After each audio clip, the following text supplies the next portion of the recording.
తెలంగాణ రాష్ట్రం సిద్దిపేట పట్టణంలో ఓ సంఘటన తీవ్ర కలకలం రేపింది.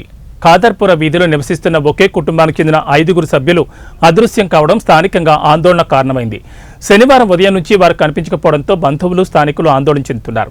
ఖాదర్పురలో నివాసముంటున్న బాలకిషన్, ఆయన తండ్రి జనార్దన్, భార్య వరలక్ష్మి, కుమారుడు శ్రావణ్, కుమార్తెలు కావ్య, శిరీష కనిపించడం లేదు.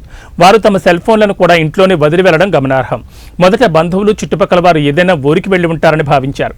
అయితే 2 రోజులు గడిచినా వారి నుంచి ఎలాంటి సమాచారం లేకపోవడంతో ఆందోళనకు గురై పోలీసులకు ఫిర్యాదు చేశారు.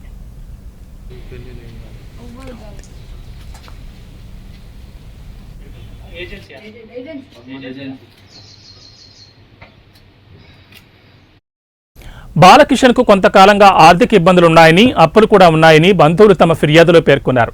తనకు రావలసిన డబ్బులు చేతికి అందకపోవడంతో వడ్డీలు కట్టలేక ఇబ్బంది పడుతున్నారని, అందుకే ఇంట్లో నుంచి వెళ్లిపోతున్నట్లు బాలకిషన్ ఒక లేఖ రాసిపెట్టారని వారు పోలీసులకు తెలిపారు. ఈ లేఖను పోలీసులు స్వాధీనం చేసుకున్నారు. కుటుంబ సభ్యుల ఫిర్యాదు మేరకు కేసు నమోదు చేసుకున్న పోలీసులు దర్యాప్తును ముమ్మరం చేశారు. అదృశ్యమైన వారి ఆచూకీ కోసం ప్రత్యేక బృందాలను ఏర్పాటు చేసినట్లు ఏసీపీ మధు మీడియాకు తెలిపారు. అన్ని కోణాల్లోనూ దర్యాప్తు చేస్తున్నామని తెలిపారు.